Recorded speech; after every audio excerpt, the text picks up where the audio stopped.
VM Radio presenta.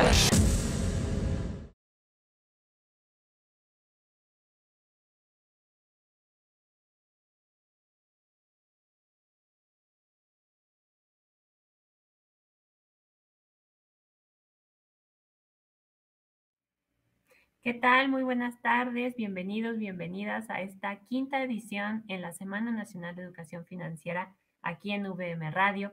Como ustedes bien saben, los que nos han estado sintonizando, es una semana muy importante, el evento más importante de educación financiera en México, que lleva a cabo la Conducef en conjunto con instituciones financieras. Y nosotros como universidad alojamos estas importantes pláticas para poder tener más discusión y también contribuir con un tema tan importante como es la educación financiera. El día de hoy tenemos una charla muy especial, muy importante. Estamos muy contentos en VM de poder recibir en nuestras instalaciones virtuales de ANFE Provident. Va a estar con nosotros el maestro Alejandro Martí. En un momento lo voy a presentar. El maestro Alejandro es director de Asuntos Corporativos de Provident y él cuenta con más de 23 años de experiencia en servicios financieros. Alejandro Martí Bolaños Cacho es director de Asuntos Corporativos y miembro del Consejo Directivo Local de Provident, compañía líder en préstamos personales a domicilio en México y subsidiaria de International Personal Finance. Está a cargo de programas de responsabilidad social corporativa, Juntos Cuidamos, para el cual ha logrado concretar importantes alianzas con asociaciones como Save the Children México, NEMI, Junior Achievement México, Fondo Unido México, el Museo Interactivo de Economía, MIDE, Fundación Hogares y Amistad Británico-Mexicana, entre otras. Maestro, bienvenido, es un gusto tenerla aquí con nosotros. Muchas gracias, Dafne, muchas gracias por la presentación y sobre todo muchas gracias a Sistema VM por la oportunidad de platicar hoy sobre la educación financiera en nuestro país. También un agradecimiento especial a Conducef porque me parece que este esfuerzo que hemos estado haciendo ya durante tantos años en educación financiera nos está llevando a buenos resultados. Es cuestión de tiempo, pero cada vez platicamos más sobre este tema tan importante para el desarrollo. Claro que sí, y va a ser muy importante esta charla, sabemos que sí. Antes de dejarle el foro, nada más quiero recordarle a nuestra audiencia que puede comunicarse con nosotros aquí en cabina a través del chat que está localizado dentro de VM Radio. Ustedes nada más tienen que darle clic, ponerle en el iconito que tiene un globito de diálogo y ahí registrar su nombre, de preferencia con su campus, para que podamos hacer referencia a las preguntas que ustedes tengan. Ahí les dejaremos alguna información y les agradecemos de antemano por estar aquí sintonizando esta conferencia. Maestro, adelante, el foro es todo suyo. Nuevamente, muchas gracias, Dafne. Y bueno, listos. Si me ayudan con la presentación, Alberto, muchas gracias. Primero, pues buenas tardes a todos. El horario de las 4 de la tarde, antes era un horario en el que todo el mundo estaba regresando de comer y decíamos que era un horario difícil, pero creo que ahora con todo lo que ha cambiado a lo largo del último año y medio o 2 años, hasta disfrutamos el horario de las 4 de la tarde para este tipo de conversaciones después de mañanas muy intensas. Entonces, vamos a platicar hoy sobre la importancia de la educación financiera en los jóvenes y, por supuesto, vamos a tocar un poquito lo que nos ha pasado en el último año y medio con este tema tan importante. Pero para poder platicar de educación financiera, primero tenemos que definirlo. Entonces, si me ayudan con la siguiente, por favor, vamos a poder ver aquí una definición de lo que nos referimos por educación financiera. La educación financiera es un proceso a través del cual logramos conocer productos y servicios financieros que existen. Pero más allá de eso, realmente es cómo empezamos a interactuar desde muy pequeños y a lo largo de toda nuestra vida con el dinero. Aprender a manejar el dinero es la base de la educación financiera y eso es lo que después nos puede llevar a tomar decisiones en cuanto a productos, en cuanto a servicios y, por supuesto, en cuanto a decisiones muy importantes que vamos a tener a lo largo de nuestra vida para que tomar con respecto al dinero. Entonces, ¿por qué hablamos de inclusión financiera tanto en nuestro país? Bueno, yo soy un fiel creyente de que la educación financiera nos está ayudando a tener una mayor inclusión financiera. uno de los grandes objetivos que hemos tenido tanto en las asociaciones y en las empresas del sector como en la Conducef y por supuesto en la Comisión Nacional Bancaria de Valores y por qué no decirlo, también en el Banco de México, la inclusión financiera, pero eso después se puede traducir en inclusión social. ¿Y por qué inclusión social? Porque además de generar esta interacción con el buen manejo del dinero y con el tomar decisiones mejor informadas, eso permite que también la gente pueda ir teniendo un mejor desarrollo económico. Por lo tanto, socialmente se puede ir teniendo una mejor interacción y un mejor bienestar. Al final, el bienestar económico y el bienestar financiero que se traduce en una mejor calidad de vida. Entonces, esa inclusión social es reflejada, ¿no? Pero como vemos del lado derecho de esta diapositiva, pues bueno, de acuerdo con la encuesta nacional de inclusión financiera corrida en 2018, solo el 32% de los mexicanos llevan un registro de sus gastos e ingresos. Imagínense todo el trabajo que hay que hacer si no podemos incluso contar con esta información que es básica para nuestro día a día. ¿Qué esperanza hay de poder empezar a hablar de otras cosas más desarrolladas? Y ahorita les voy a recomendar que cuando tengan oportunidad consulten un portal que se llama Finovista y ahí van a poder ustedes ver, ustedes en esta generación joven van a poder ver que hay más de 13 ecosistemas en el sector financiero de los cuales podemos estar platicando hoy como tecnología financiera, como opciones de seguros, como opciones de pagos, por supuesto opciones de crédito. Pero para poder llegar a ese nivel, que seguramente algunos de ustedes ya conocen, necesitamos tener muy firmes y muy bien establecidas las bases.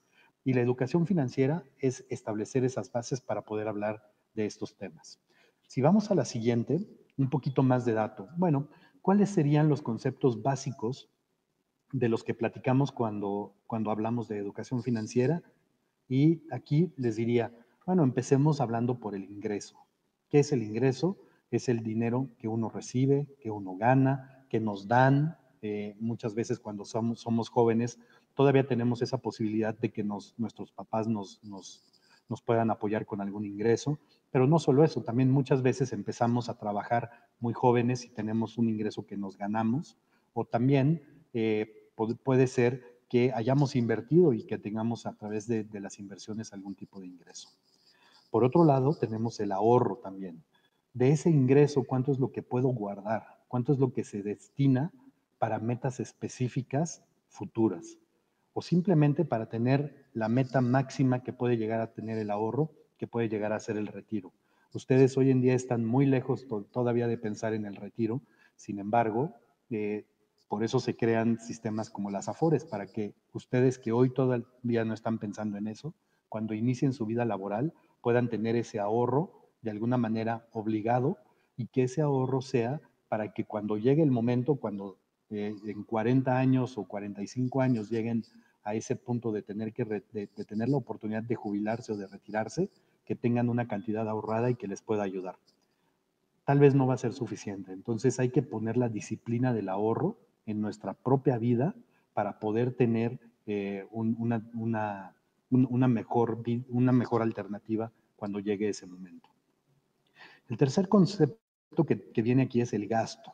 Y cuando hablamos del gasto es cuánto tengo que utilizar de mi dinero para poder vivir, para poder llevar el día a día y para poder tomar decisiones en cuanto al consumo. Y ahorita platicaremos un poquito del consumo, porque en México, tristemente, quizá por la falta de educación financiera, quizá por nuestra cercanía a un mercado tan importante como Estados Unidos, estamos muy acostumbrados a consumir. Pero el gasto siempre lo vamos a poder dividir en lo esencial y lo no esencial. Y creo que con eso ya les di un poquito la distinción de lo que es importante. Lo esencial, cuando tenemos que pagar transporte, para cuando tenemos que pagar comida, incluso como estudiantes, esto se nos presenta y hay gastos que son necesarios para poder llegar a la universidad o para poder ir al lugar de trabajo. Muchos gastos de estos son esenciales y necesarios. Ya cuando va avanzando nuestra vida, quizá la renta se vuelve un gasto esencial.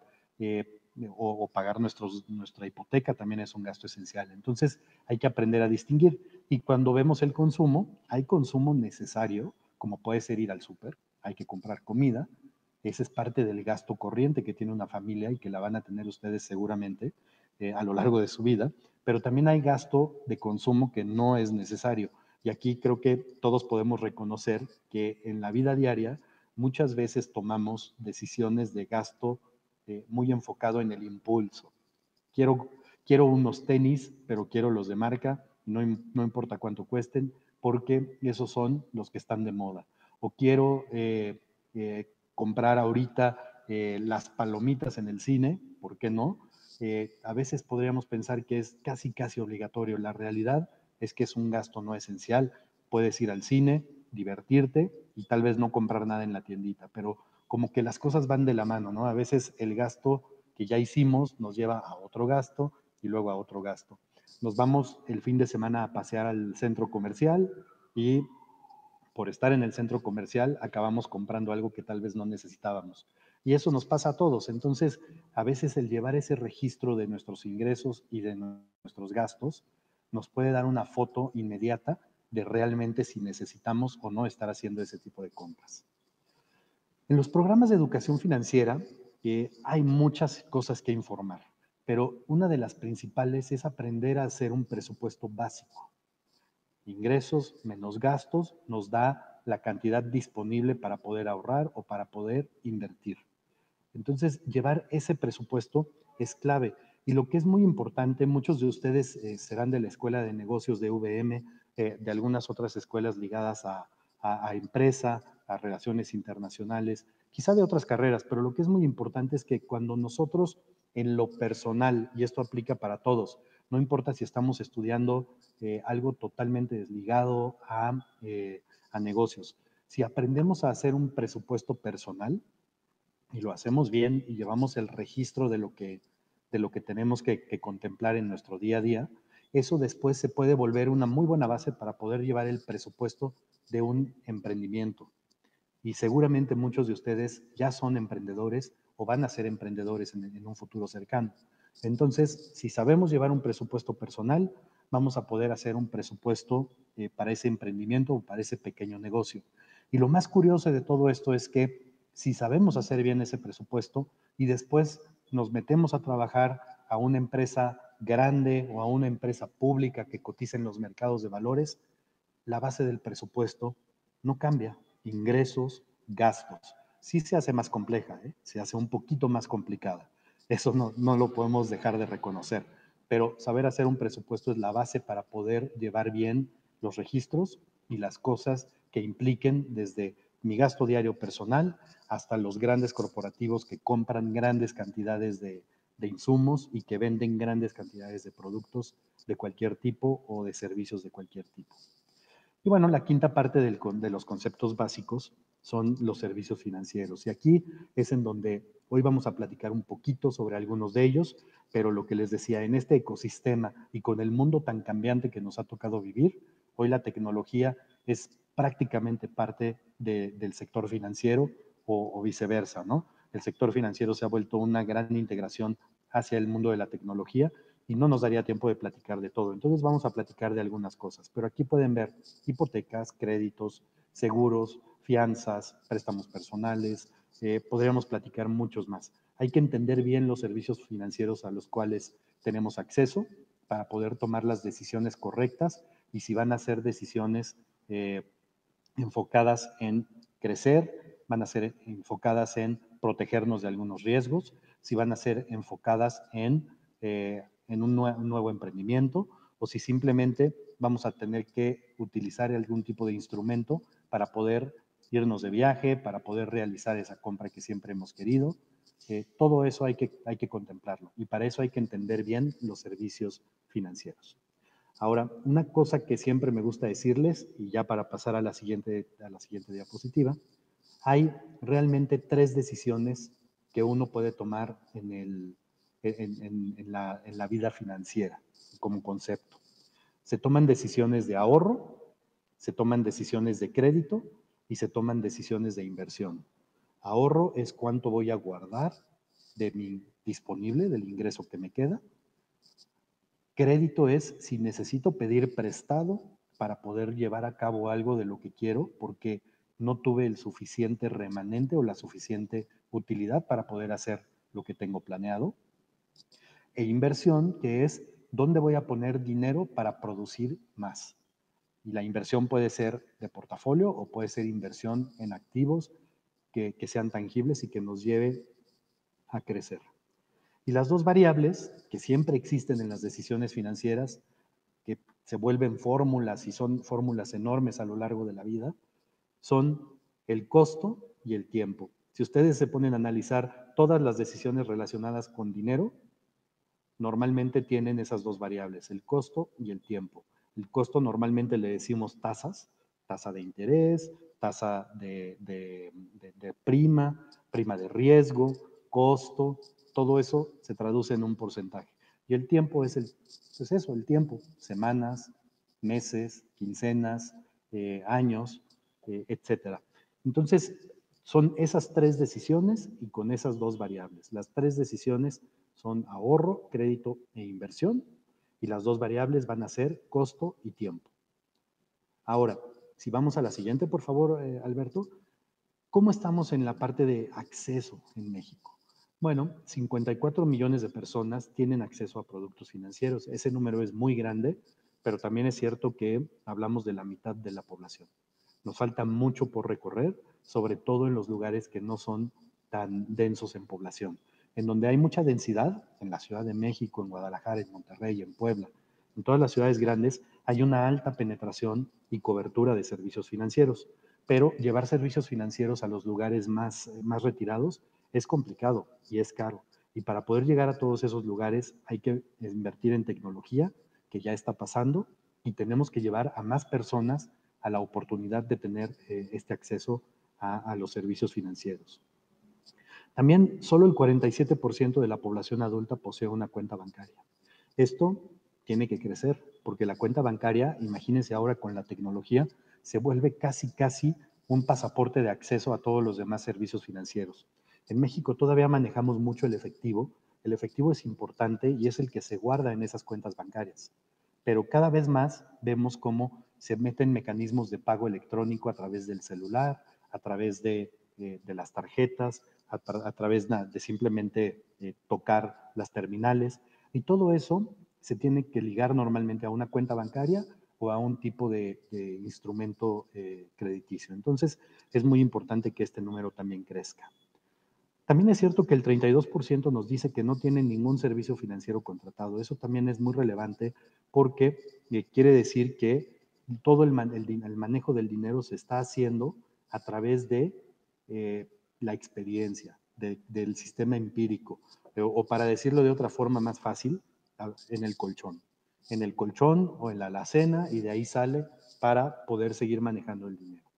¿Dónde hay que trabajar más? Oaxaca, Chiapas y Guerrero son los que nos dicen que tienen un mayor rezago en la inclusión financiera. Y no nos debe sorprender porque ustedes conocen estos lugares, estos estados, y hay unos municipios muy retirados que son de difícil acceso. Entonces, la forma en la que podemos llegar, si no es a través de poner sucursales, que eso ya no es necesariamente el formato, ahora es a través de la tecnología y del teléfono celular, a través de carteras virtuales, ¿por qué no? Pero para lograr eso, lograr esa inclusión financiera, vamos a tener que trabajar en la inclusión digital y asegurarnos de que haya la cobertura suficiente. Hay mucho esfuerzo ya hecho en México, en nuestro país, para lograr esos objetivos. Redes como la red general que ha tirado el gobierno por todo el país ya están ayudando. La interconectividad con los dos principales operadores de telefonía móvil están ayudando mucho y eso nos va a ayudar a que en verdad podamos llegar con más tecnología para poder ofrecer más servicios financieros a todos estos lugares. Y por supuesto las corresponsalías, entiéndase tiendas de conveniencia, entiéndase telecom, entiéndase algunas oficinas de correo, todo eso también ha ayudado a que físicamente podamos estar más cerca de los clientes en el sector, en el sector de servicios financieros. No, tampoco nos debe de sorprender que en donde más inclusión financiera y más servicios financieros hay disponibles está la Ciudad de México, está Nuevo León y está Quintana Roo, pero también es cierto que en la Ciudad de México no es en todos lados. sí es en las delegaciones y en donde está toda la mancha urbana, pero un poquito más retirado de eso, en municipios como Milpa Alta, Xochimilco, hay zonas que no tienen una cobertura y eso debe ser todavía motivo de trabajo. Igual en Nuevo León, Monterrey, una alta penetración de servicios financieros, pero hay zonas que todavía no están ahí. Y Quintana Roo es importante resaltarlo porque obviamente toda la franja de Cancún hasta Playa del Carmen, toda esa Riviera Maya, tiene una muy alta penetración de servicios financieros. Algunos de ustedes que hayan estado por allá recientemente habrán visto cajeros automáticos en la calle, lo cual no se ve normalmente en México. Y eso quiere decir que pues para atender al turismo también es muy importante que nos modernicemos y podamos estar al nivel. Lo que les comentaba, el 90% de la gente todavía prefiere o usa el efectivo para pagar, el 10% usa la tarjeta de crédito o de débito, y eso tiene mucho que ver porque o le tenemos un poquito de miedo a las tarjetas de crédito por experiencias de vida pasada, lo que nos ha pasado en las crisis en nuestro país, o simplemente preferimos el efectivo porque llega en efectivo y lo más fácil es usar el efectivo. Pero eso tiene que seguir cambiando a través de esta inclusión financiera y de la inclusión digital. Si vamos a la siguiente, aquí también hay una parte que nos parece relevante resaltar y tiene que ver con género, ¿no? El 46% de las mujeres tienen acceso a algún tipo de servicio financiero, el 48% de los hombres. Es bastante similar, pero también es cierto que sí hay diferencias importantes. Hay diferencias importantes en cuanto a los montos que se manejan, en cuanto al tipo de servicios y de productos, y tristemente por la parte de género, en el lado de las mujeres hay menos ahorro, hay productos un poco más sencillos, más transaccionales, aunque está cambiando, y yo espero que esto siga cambiando, y hay mucha dependencia todavía de algunos de los apoyos que llegan a través de diferentes instituciones de gobierno o de programas sociales. Por otro lado, también el bloque de edad es bien importante que solo el 45% de los mexicanos entre 30 y 39 años usan servicios financieros. Pero lo que a mí me da mucho gusto es que la generación de ustedes, o la que está entre ustedes, esta generación Z tan importante, está mucho más abierta al uso de los servicios financieros, al uso de la tecnología para los servicios financieros, y eso seguramente va a ayudar mucho a que la inclusión se dé y que se dé ese beneficio económico y social para nuestro país. Y por último, solo el 28% de lo que se considera adultos mayores está utilizando los servicios financieros. Si se fijan, la educación financiera en aquel tiempo era mucho menor y nos acostumbramos, o se acostumbró esta generación a usar el efectivo y a trabajar en efectivo y a no necesariamente utilizar todos los productos financieros disponibles. Sí se usaban para unas decisiones un poco más emocionales, como puede ser comprar una casa, pero no necesariamente para el día a día. Y entonces todavía se utiliza el efectivo para ir al mercado, para ir a comprar a las tiendas, y no necesariamente se utilizan las tarjetas que te pueden dar un beneficio o te pueden dar puntos, aunque las pagues el mismo mes, no necesitas endeudarte a fuerza, ¿no? Hay que aprender a utilizar los servicios financieros bien, y conforme vamos avanzando en las generaciones, seguramente ustedes serán grandes usuarios de todos estos productos, pero lo que me gustaría también pedirles es que nos ayuden a que en casa cada vez se utilicen más. Parte de la educación financiera que ustedes tal vez hoy ven como trivial, a veces hay que compartirla también en nuestro domicilio, hay que hablar del ahorro, hay que hablar del crédito y hay que hablar de las inversiones para que eso vaya permeando hacia arriba también y esa educación financiera se vaya dando en las generaciones que nos anteceden. Y por supuesto, cuando llegue el momento para ustedes, que también lo hagan hacia sus hijos y las siguientes generaciones que vengan. Bueno, ahora vamos a platicar un poquito de los préstamos. Los préstamos son importantes y queremos enfocar un poquito de este lado porque son productos básicos. Entonces, si me ayudan para pasar a la siguiente. Bueno, ¿quién otorga préstamos? Las personas otorgan préstamos y muchas veces, sobre todo si ustedes van a ir hacia emprendimientos, las personas que normalmente otorgan el préstamo inicial para un emprendimiento son amigos o familiares. Entonces, hay que registrarlo como un préstamo, que te lo preste tu amigo, que te lo preste tu papá, tu tío, tu mamá, tu abuelita, todo eso hay que comprometerse, por supuesto, a pagarlos y a darles un rendimiento. Es muy importante. Ellos no nos van a dejar de querer seguramente por invertir en nuestro negocio, pero si nos lo están prestando o lo están invirtiendo como una acción, hay que asegurarnos de cumplirles y de retribuirles por ese dinero que nos prestaron. Y ahí es en donde juega un poquito el tema de la tasa y el tiempo que les comentaba. También las empresas otorgan préstamos y las empresas aquí podemos ver desde los bancos, los grupos financieros que tan importante rol juegan en este segmento. Hay empresas también que tienen productos específicos. Los proveedores se vuelven muchas veces empresas que prestan dinero para sus clientes, etcétera, etcétera, ¿no? Por supuesto, en el gobierno hay banca de desarrollo. La banca de desarrollo juega papeles muy importantes en las grandes obras de infraestructura, en el comercio exterior. Entonces, ahí es muy, muy importante también. Y por supuesto, las tiendas que podrían estar dentro del rubro de empresas, pero las tiendas normalmente tienen un producto o muchos productos de crédito o de préstamo que pueden ofrecer para que los clientes puedan tener acceso a comprar hoy lo que tal vez en efectivo se tardarían en comprar unos meses. Entonces, es muy importante identificar quién está otorgando préstamos y qué tipo de préstamos son los que nos están otorgando. Hay muchos tipos de préstamos, pero hoy vamos a platicar de algunos. Tenemos los préstamos personales, tenemos los préstamos para negocios, tenemos los préstamos al consumo, tenemos los préstamos para estudiantes, también existen para pagar las carreras, y tenemos préstamos hipotecarios, ¿no? Y esto, en el sector financiero, normalmente las empresas se enfocan en escoger alguno de los rubros, aunque también es cierto que los grandes bancos normalmente ofrecen todos estos productos de una forma indistinta. Entonces, si yo tengo una cuenta en uno de los grandes bancos, normalmente voy a poder tener acceso a varios de estos productos y voy a tener que escoger el que sea adecuado para mí. Es decir, si voy a comprar algo en la tienda, quizá lo mejor es hacerlo a través de un préstamo de consumo y no necesariamente hacerlo directamente en la tarjeta de crédito o a través de un préstamo diferente, ¿no? Entonces, si vamos a la siguiente, por favor, ¿qué tipo de préstamos o de créditos nos vamos a encontrar en el día a día? Por supuesto, la tarjeta de crédito es un gran instrumento, pero normalmente este instrumento hay que saber manejarlo muy bien para no caer en el riesgo de sobreendeudarnos.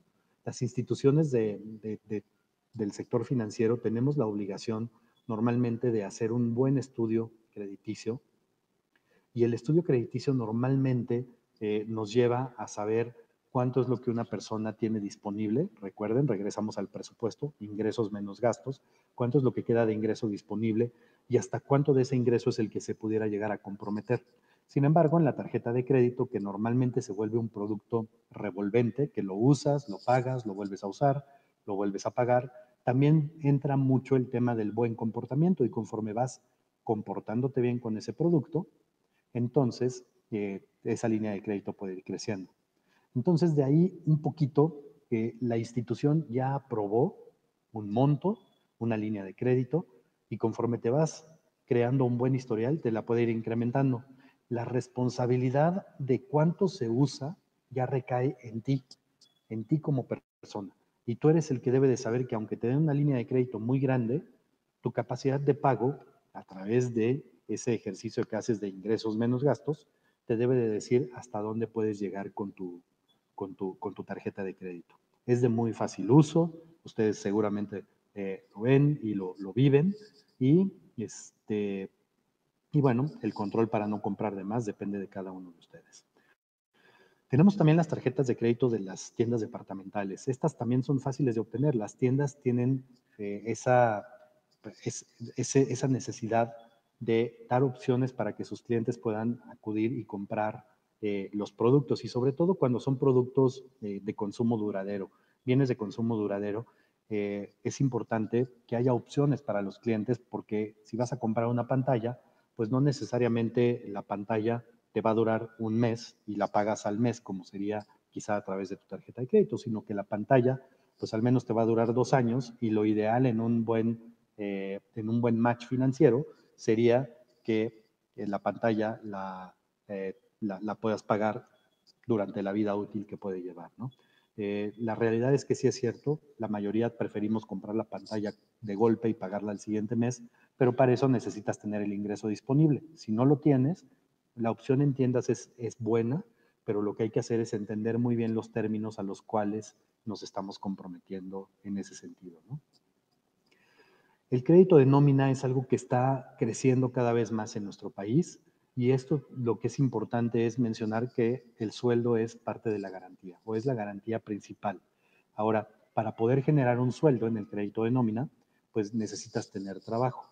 Y ahorita platicaremos un poquito de lo que nos ha pasado en este mundo COVID, ¿no? Pero, por supuesto, los créditos de nómina son una muy buena alternativa y normalmente las condiciones son mejores que en la tarjeta o que en las tarjetas departamentales, simplemente porque se vuelve un préstamo prácticamente garantizado. Y al ser garantizado por tu sueldo, se descuenta inmediatamente cuando llega esa quincena para que se pueda cubrir lo que corresponde. Entonces es importante, pero también es muy importante no sobreendeudarnos o sobre todo también si nos comprometemos con un crédito de nómina, no estar también comprometidos en la tarjeta y estar comprometidos en la departamental y aparte en el préstamo de coche y aparte en la hipoteca, ¿no? Entonces es algo que hay que contemplar. Créditos grupales. En México hay un mercado muy importante de los créditos grupales o solidarios. Este es un modelo que existe desde hace muchos años en nuestro país, pero también muchos más años en otros países, Bolivia siendo el centro donde se origina en Latinoamérica, y el modelo de Grameen Bank, de la banca solidaria en la India y en Bangladesh y algunos lugares por allá. ¿Y esto qué quiere decir? Es algo que es muy adecuado en México y muy solicitado porque en México normalmente somos muy solidarios entre nosotros.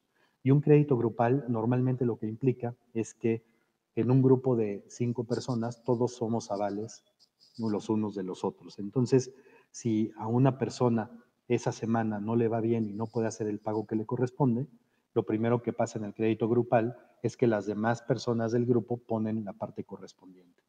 Y eso ha ayudado mucho a crecer y sobre todo a los micronegocios en nuestro país, a los micronegocios que normalmente tienen este tipo de situaciones que no todas las semanas generan lo mismo, tienen este aspecto solidario en que todos se apoyan. Si se ponen a pensarlo, en México siempre hemos sido así, cuando se necesita solidaridad, cuando se necesita apoyo, cuando vienen los temas de desastres naturales y todo eso, salimos a la calle a ayudarnos entre todos. El principio del grupo es ese, funciona muy bien, pero también es muy importante. Llega un punto en el que el grupo ya no es suficiente o no todos en el grupo con su negocio van a crecer al mismo ritmo que los demás. En ese momento lo que va a suceder es que se nos va a volver un crédito individual. Y entonces ahí sí es la prueba de fuego porque ya no van a estar todos los avales alrededor para cuando nuestro negocio no genere. ¿A qué nos lleva? A llevar un buen registro de nuestro dinero disponible, de cuánto estamos generando y por supuesto a llevar un colchón para cuando se nos presenten esas situaciones. Seguimos con los tipos de préstamo en nuestro día a día y en la siguiente podemos ver los créditos hipotecarios. Y esta es una de las decisiones más importantes, más emocionales que tenemos a lo largo de nuestra vida. Está en la siguiente diapositiva, Alberto, si me ayudas, muchas gracias. Una de las decisiones más emocionales a lo largo de nuestra vida es comprar una casa. Y para eso hay productos que nos pueden llevar a 20 años, a 25 años. Y muchas veces en las generaciones anteriores, nuestros papás, nuestros tíos, nuestros abuelos decían, yo no me quiero endeudar a tanto tiempo. Y en muchos casos se esperaban para comprar la casa hasta que tuvieran el dinero ahorrado. Eso era muy complicado. Después empezaron los grandes programas de vivienda en nuestro país y empezaron a habilitar a través de temas como Infonavit o de FOBI, de Fobiste, empezaron a hacer estos programas de apoyo en los cuales se podía tener acceso a un crédito de alguna manera apoyado por estos programas y la gente empezó a tener un poco más de confianza. Y hoy estamos en un país en el que podemos tener acceso a una hipoteca al 7.9% anual. ¡Qué maravilla! Es una tasa prácticamente diría que nunca antes vista en nuestro país, pero para eso sí hay que tomar la decisión de comprometernos a largo plazo, más de 10 años, normalmente 20, quizá 25 en algunos productos que hay disponibles, ¿no? Y la casa se queda en garantía. Entonces, una de las cosas más importantes que hay que poner en ese presupuesto que hacemos y que revisamos mes con mes es el pago de la hipoteca, porque nadie quiere perder su casa por una falta de pago, ¿no?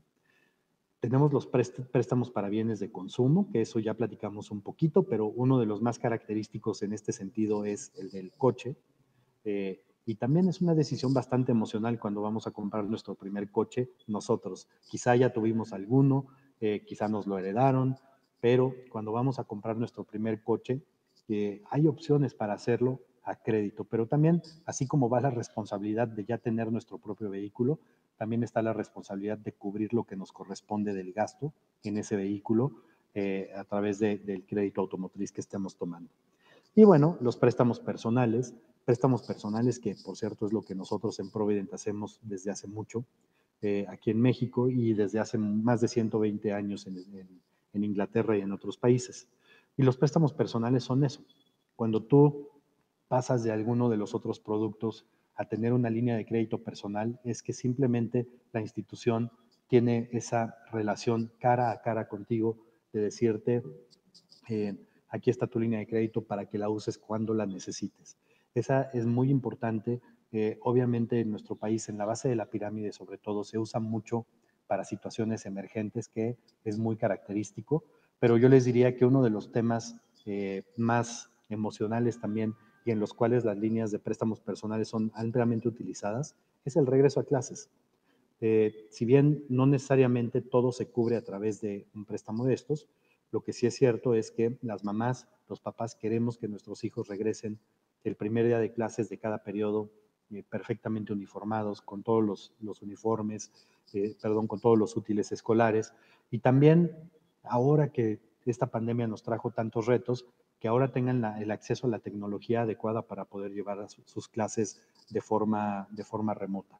Entonces, los préstamos personales se vuelven muy importantes para poder cumplir estos objetivos. Bueno, esa es una pintadita de los productos desde el punto de vista de crédito. Ahora, déjenme platicarles en la siguiente cómo podemos detectar a una entidad financiera responsable, que es muy importante, les decía. La entidad tiene la condición de hacer un buen estudio crediticio, hacer un buen estudio para identificar que los clientes no estén involucrados en actividades ilegales o ilícitas, y también tiene que hacer un muy buen estudio para asegurarse de no sobreendeudar a sus clientes. Pero del otro lado está la responsabilidad también de los clientes, y ustedes aquí juegan un papel muy, muy importante dentro de este tema. Hay que aprender a identificar cuáles son las entidades con las cuales sí debemos o podemos operar, nos podemos sentir seguros de estar trabajando con ellos, y también hay que identificar todas esas oportunidades que aparecen muchas veces en medios sociales, en los periódicos, y que realmente ofrecen cosas que no son reales. Entonces, es importante identificar de manera clara cuáles son los productos, qué servicio es el que te están brindando, cuáles son los términos y condiciones, en dónde puedes consultar la información, si los esquemas son transparentes, si hay montos adecuados para lo que tú consideras también que puedes tener acceso o que puedes pagar. Nunca una institución te debiera de cobrar antes de que te dé el producto. Esto también es cierto, y ustedes habrán visto en la televisión incluso que ha habido situaciones fraudulentas con este tipo de condición. Entonces, es importante esa condición para poder identificar. Y por supuesto, parte de lo que nos motiva hoy a estar aquí, hay que ver quién es el supervisor de la entidad y cómo están las condiciones con ese supervisor. Por supuesto, uno de los más importantes es Conducef, que promueve esta Semana Nacional de Educación Financiera, pero también hay muchas instituciones que son supervisadas por la Comisión Nacional Bancaria de Valores y también hay muchas otras que solo son supervisadas por Profeco.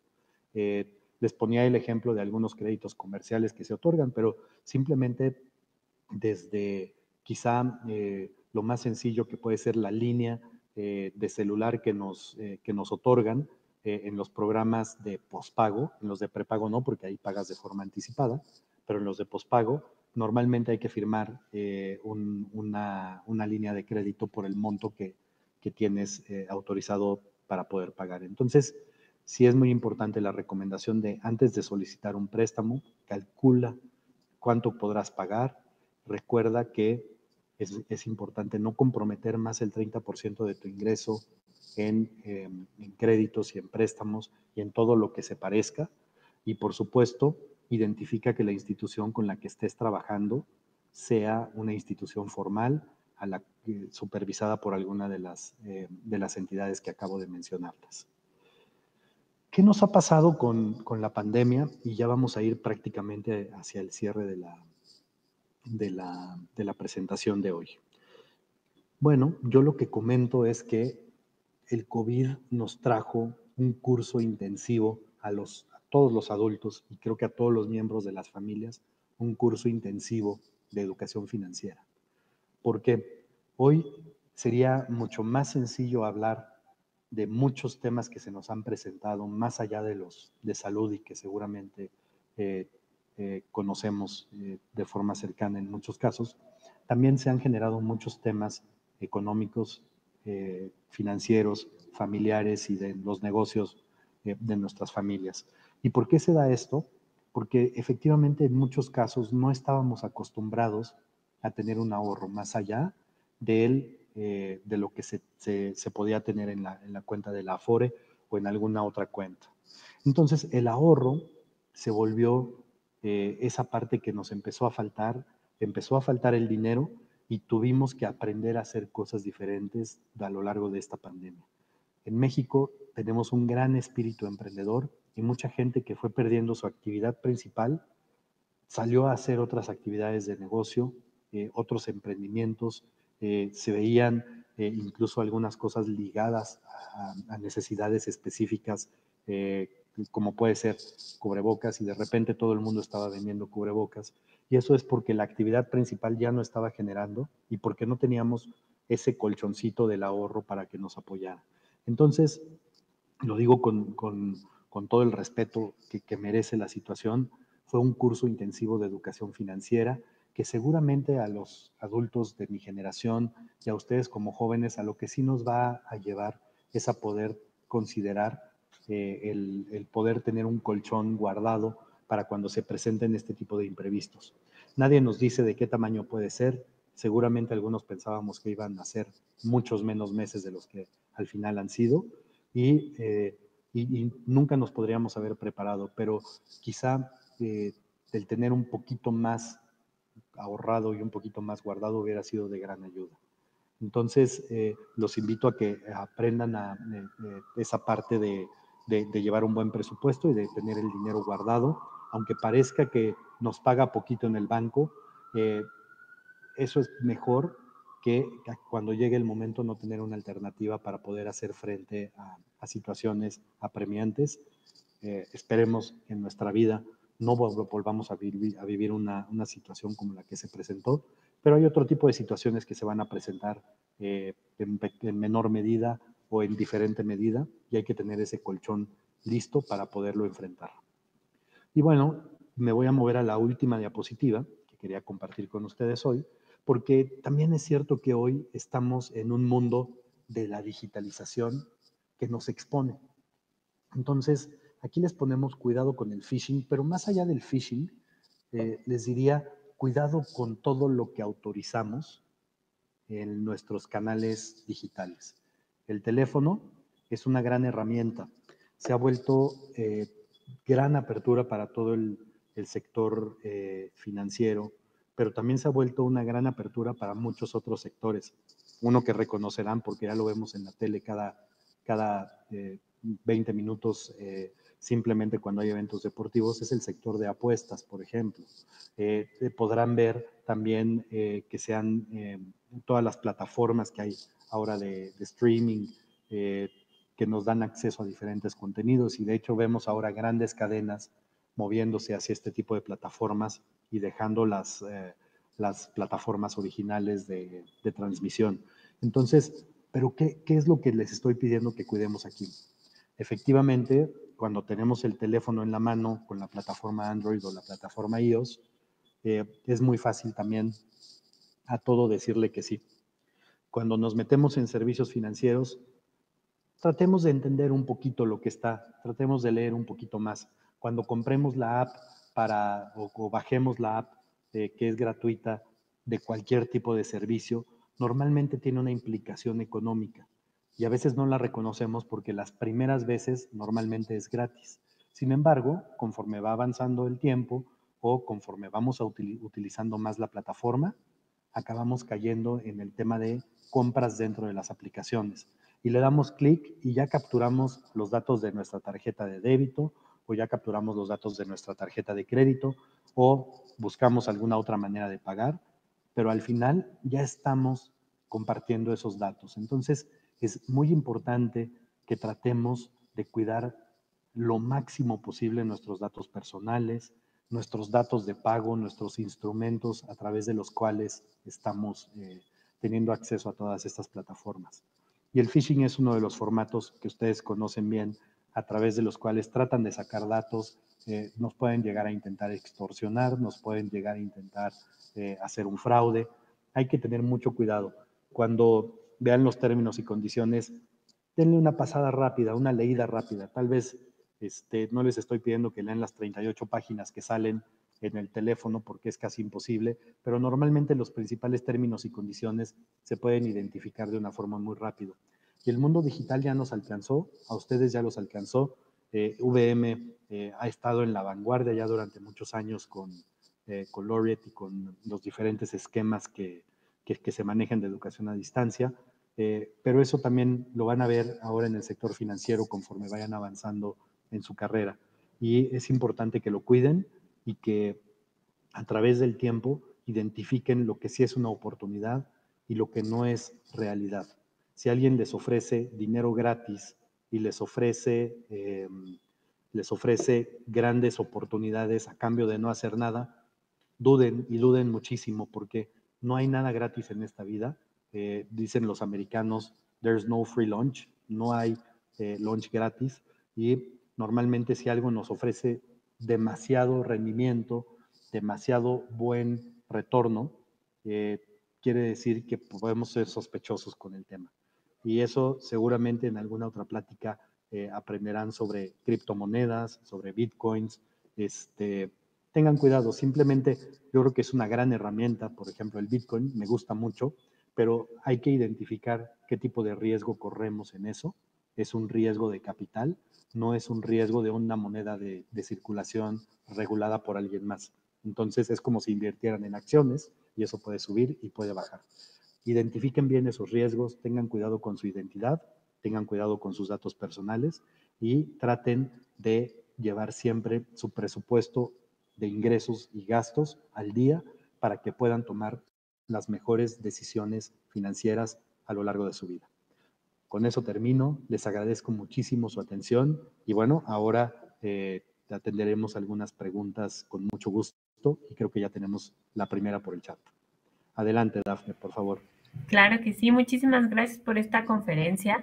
Quiero comenzar, antes de comenzar a decirte algunos de los comentarios y preguntas que hay, decirte que tenemos un foro bastante nutrido, más de 300 registrados en chat, lo cual significa que tendremos alrededor de unas 400, 500 visualizaciones. Tenemos estudiantes principalmente de Puebla, que es de donde ustedes nos están transmitiendo, de Tuxtla, de Villahermosa, Zapopan, Querétaro, Monterrey, Guadalajara. Tuvimos muy buen aforo y tenemos en la sesión de registro de asistencia muy buenos comentarios. Te voy a leer algunos, muy buena conversación, me encantó, gracias por la conferencia. Ahora sí, parece que podemos trabajar con nuestros ingresos, me parece muy importante educarnos desde la parte financiera. una conferencia bien explicada que habla sobre el COVID en el momento actual, excelente información sobre el manejo de nuestros ingresos. Nunca pidan un préstamo a menos de que se pueda pagar en corto plazo. ¿Qué nos puedes decir de este comentario que nos hacen de Tuxtla Gutiérrez? Mira, lo que es importante de los préstamos es, yo nunca diría nunca digas nunca, ¿no? Y eso creo que lo dicen por ahí en una película, pero lo que sí es cierto es que hay que tener muy claro cuál es el objeto que va a tener el préstamo o el crédito al que nos estamos comprometiendo, porque es un compromiso, ¿no? Crédito viene de la palabra latina credere, y eso es credibilidad. Entonces, desde ahí partimos. Y lo que yo más bien diría es, hay que entender para qué lo vamos a usar, hay que entender el plazo, si está bien ligado a la vida útil de lo que estamos comprando. Por ejemplo, por eso un préstamo de coche puede ser a 3, 4, 5 años, porque el auto normalmente va a durar esa vida útil, ¿no? La pantalla era un ejemplo que ponía, que pues, puede ser más de consumo, pero también es cierto que cuando viene el mundial todo el mundo quiere una pantalla y no necesariamente tiene el dinero. Entonces, si pagas una pantalla en 4, 5, 6 meses sin intereses, pues quizá hace sentido comprarla con un crédito, ¿no? Lo que sí hay que tener cuidado es de no comprometernos o sobrecomprometernos con los préstamos o con los créditos. Ahí es en donde puede caer el sobreendeudamiento o que la capacidad de pago no sea suficiente. Y es responsabilidad de la institución, pero también nosotros como individuos tenemos la responsabilidad de identificar cuáles son nuestras posibilidades. Entonces, sí, no es un nunca digas nunca, porque el crédito bien utilizado también es un potenciador. Eh, los que están estudiando negocios ahí con ustedes reconocerán la palabra apalancamiento. Y el apalancamiento es esa palanca y el crédito es esa palanca que si yo tomo crédito y lo puedo hacer mucho más, entonces estamos haciendo buenas decisiones, ¿no? Claro que sí, muchísimas gracias. Te voy a leer la pregunta de Sandra Olmos, que fue una de las primeras que apareció en el chat. Gracias. Recuerden que podemos leer también sus preguntas en el chat si quieren compartirlas. Estamos leyendo ahorita las del registro de asistencia, pero tenemos también la modalidad en el chat. Y Sandra Olmos nos comenta, pienso el uso de efectivo en México se ve potenciado por los negocios informales. ¿Algún comentario que le quieras dar a Sandra? Yo creo que es parte de nuestra cultura el uso del efectivo. Sí, ahorita podemos platicar de los negocios informales y hay muchos. Una gran parte de la economía de México se mueve por pues esto que es catalogado como los negocios informales y quizá ahorita en otro foro podemos platicar sobre el tema de la informalidad, pero la realidad es que en México tenemos mucha gente que vive no necesariamente en la informalidad como es considerada en otros países, ¿no? Son personas que se levantan todos los días a una actividad. Yo siempre uso un grupo que es muy importante para Provident, que puede ser el de los meseros, ¿no? Los meseros, si los vemos catalogados dentro del sector, pudieran ser considerados informales en muchos foros, porque normalmente en muchos casos, sobre todo en la la microindustria restaurantera, viven de las propinas, ¿no? Pero también es cierto que todos los días se levantan, van al mismo lugar a trabajar, en ese lugar atienden a sus clientes, se ganan la propina y eso es lo que llevan para subsistir en casa. Entonces, eh, todo eso sí, normalmente ya está pasando en efectivo, aunque poco a poco vemos más lugares en los que te aceptan tarjeta, ahora con todas estas opciones de tecnología financiera, ¿no? Entonces, creo que sí hay que distinguir a veces a lo que nos referimos con la informalidad desde ese punto de vista. Ahora, sí es cierto, no necesariamente están pagando el ISR sobre ese ingreso, pero cuando van a consumir en algún lado, pues se paga IVA, ¿no? Con ese ingreso. Y creo que también otro tema que potencia el uso de efectivo en México, Sandra, estamos recibiendo casi 40,000 millones de dólares de remesas en nuestro país. Entonces, y eso efectivamente llega a través de diferentes canales, pero lo que es cierto es que tenemos la cultura en nuestro país de conforme llegue esa remesa, sacarla del cajero o sacarla o ir a pedir la orden de pago a la institución, llevarnos el dinero y después empezar a pagar todos nuestros gastos a través de esa remesa que nos llegó. Es parte de la derrama económica y en México sí muchas comunidades, sobre todo alejadas de las cabeceras municipales, tienen a gente que vive, no sobrevive, pero vive a través de la derrama económica de algo que pudo haber llegado formalmente. Entonces, el efectivo sigue siendo muy importante, pero conforme se abran los canales de pago, los medios de pago, y conforme la tecnología pueda llevar una cartera virtual a la gente hasta su comunidad y funcione en el momento, quizá vamos a tener un poquito más de uso de canales modernos, más que el efectivo. Claro, muchas gracias por los comentarios. Vamos a leer otra pregunta que viene del formulario. Aquí dice, me gusta que tomen estos temas y más en una crisis económica que estamos pasando debido a la pandemia. Siento que esta información nos ayudará a sobrellevar nuestras finanzas. Es un comentario que viene de Villahermosa, también representando aquí al sudeste del país que está observando la transmisión.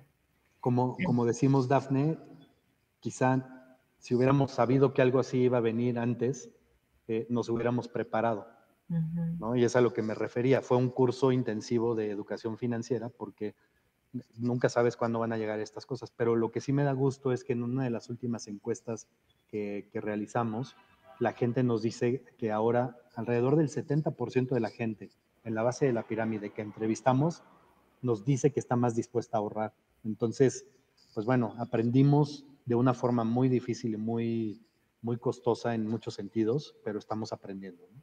Claro, y también fue un catalizador, ¿no? Para muchas de las tecnologías financieras que también están sucediendo, como ya nos comentabas también en la plática.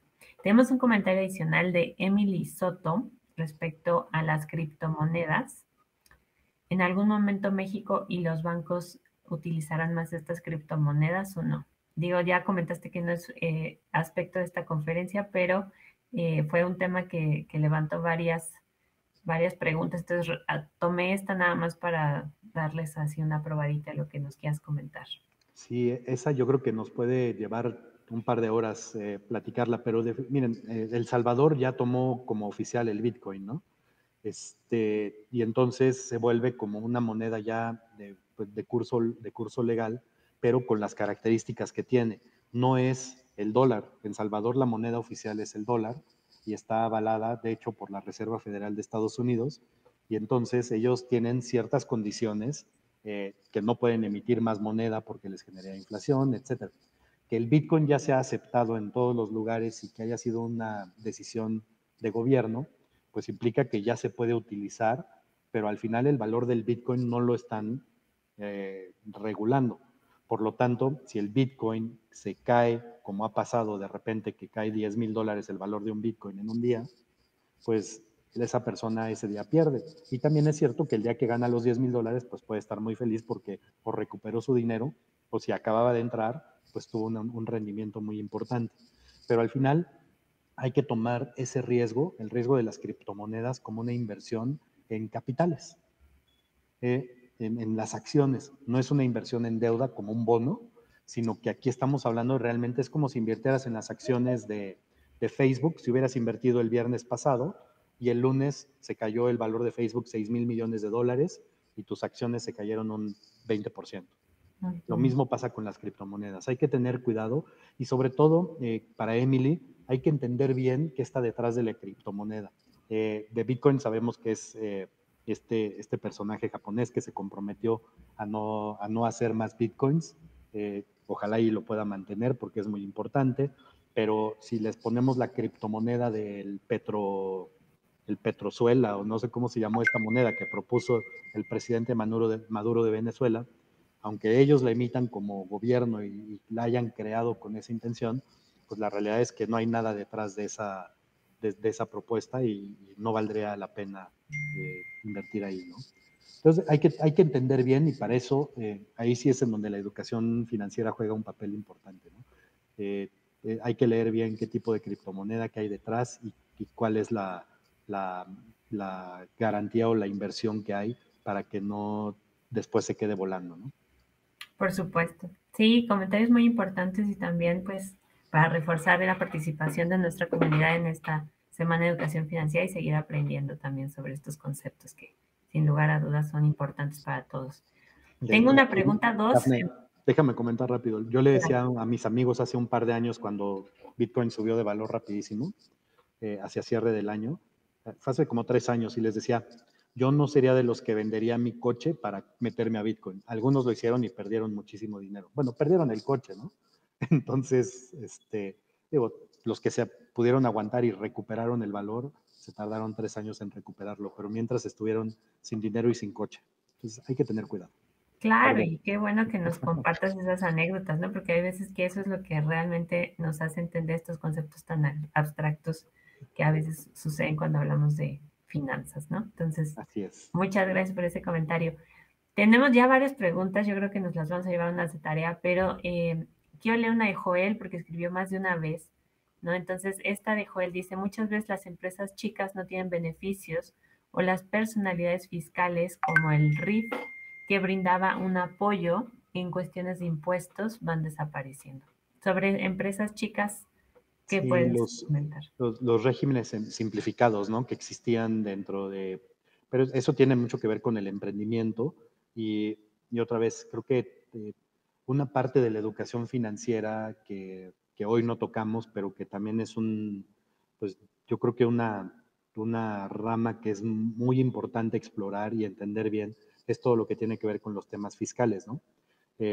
Yo ahorita digo que es un gran mundo para los abogados y los futuros abogados, porque si juntas el tema de tecnología financiera con el tema fiscal y con el tema de la legalidad detrás de todo eso, pues va a ser muy retador el mundo financiero en los próximos años, ¿no? Cuando nos platican de blockchain y nos preocupan de open banking y todo esto, el mundo está cambiando. Pero bueno, regresando un poco al tema del emprendimiento, hay que entender muy bien cuáles son las opciones fiscales que hay y eso hay que considerarlo cuando estamos haciendo nuestra planeación o nuestro presupuesto, ¿no? Eso quizás sería mi comentario. Sí, efectivamente ya no hay tantos programas de apoyo, pero o van evolucionando los programas de apoyo para alguna opción diferente. Sí, claro que sí. También él nos comentaba un poquito sobre impuestos, ¿no? Yo creo que en otra ocasión te invitaremos. Esperemos que nos tomes la invitación para poder platicar sobre estos temas que quedan pendientes. Pero aquí hay una pregunta que me parece interesante de Valeria Sandoval y de Roberto Reza. Voy a leer las dos para terminar. Valeria nos hizo varias preguntas, Roberto también, entonces con una de ambas vamos abarcando estos temas. Te leo las dos, te dejo terminar y ya podemos ir finalizando. Entonces Roberto Reza nos comenta, muchas gracias por la plática, muy interesante. Mi pregunta es, ¿qué pasa con las personas que no tienen este tipo de educación financiera? Pero supongamos que tienen un poco de dinero. Y la pregunta de Valeria Sandoval es, ¿qué nos puede decir sobre las pirámides de inversión? Ok, pero las dos muy, muy importantes preguntas. La primera, quizá de Roberto, la cultura del ahorro en México nos cuesta mucho trabajo porque tenemos una condicionante de que nunca nos alcanza. Y eso no tiene necesariamente que ver con ninguno de los segmentos sociales. Ustedes pónganse a ver en la base de la pirámide y después vayan avanzando a través de los segmentos sociales. Y lo que pasa es que tenemos una gran propensión al consumo. Entonces, como nos queremos comprar lo nuevo, lo que acaba de salir, queremos normalmente tener, les ponía el ejemplo de los tenis como un ejemplo que es muy común, pero somos muy dados al consumo, entonces nunca nos alcanza. Y además somos muy dados también a cumplir muchas de las peticiones que tenemos dentro de la familia. Entonces, esa escasez es una condicionante que nos lleva a nunca tener la posibilidad de ahorrar. Yo siempre, estos cursos de educación financiera detallados que damos de Hablemos de Dinero, nos damos mucho en la base de la pirámide y tratamos de enfocarnos en decirle a la gente que encuentre esos gastos no esenciales y que ese dinero sea el que trate de ahorrar. Y curiosamente, cuando hacemos el primer ejercicio, Roberto, con los chavos de bachilleratos públicos, primero no entienden ellos mismos de dónde consiguieron tanto dinero, ¿no? Porque llegan a gastarse a veces hasta 800 pesos a la semana. No son grandes cantidades, pero dices, bueno, ¿de dónde sale ese dinero? Trabajan con sus papás o el fin de semana trabajan en algún lado o se los dan sus papás, lo que sea. Y del otro lado le dices, bueno, y entonces por escrito, ¿y en dónde se fue el dinero?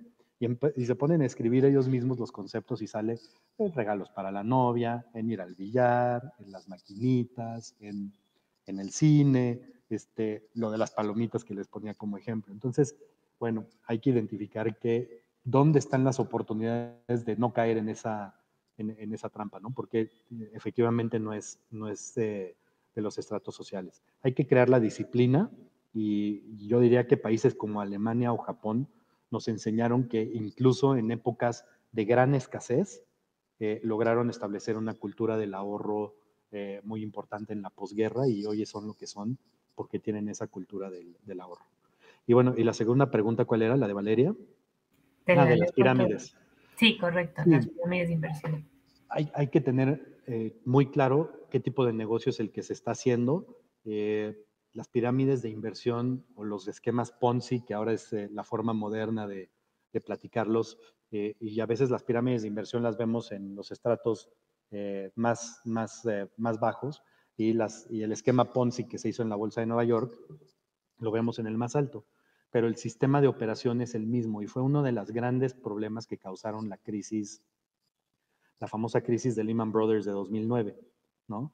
Cómo a través de derivados financieros puedes ir haciendo instrumentos que parezcan dinero, pero que ya no estén avalados por el mismo dinero. Eso pasa en las pirámides, en todo tipo de pirámides, no nada más en las financieras. Entonces, lo que hay que entender bien es si el negocio que está detrás de esa propuesta que te hacen es sostenible. Y de entrada, yo diría que un negocio que ves cómo el ingreso se va dividiendo y que depende de ingreso nuevo para poderle pagar a los que ya estaba, es difícil que sea sostenible. Y eso lo puedes identificar.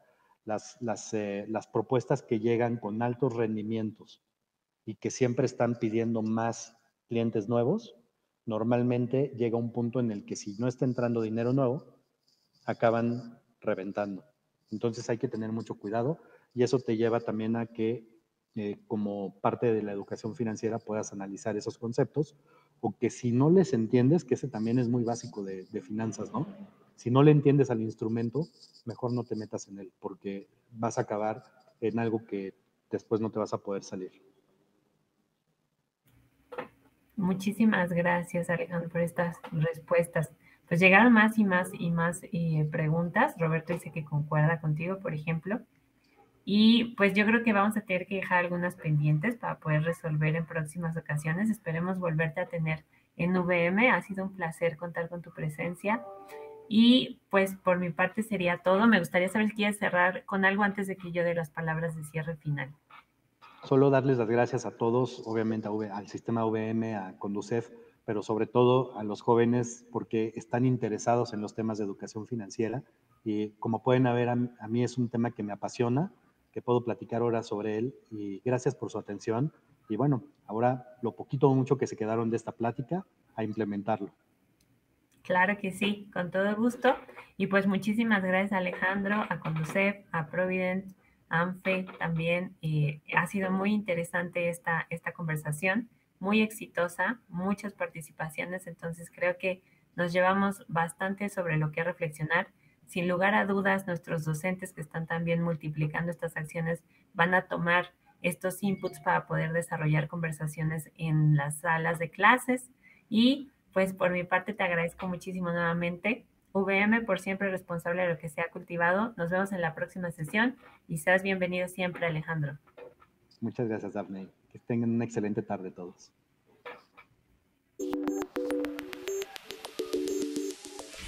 Una producción de VM Radio.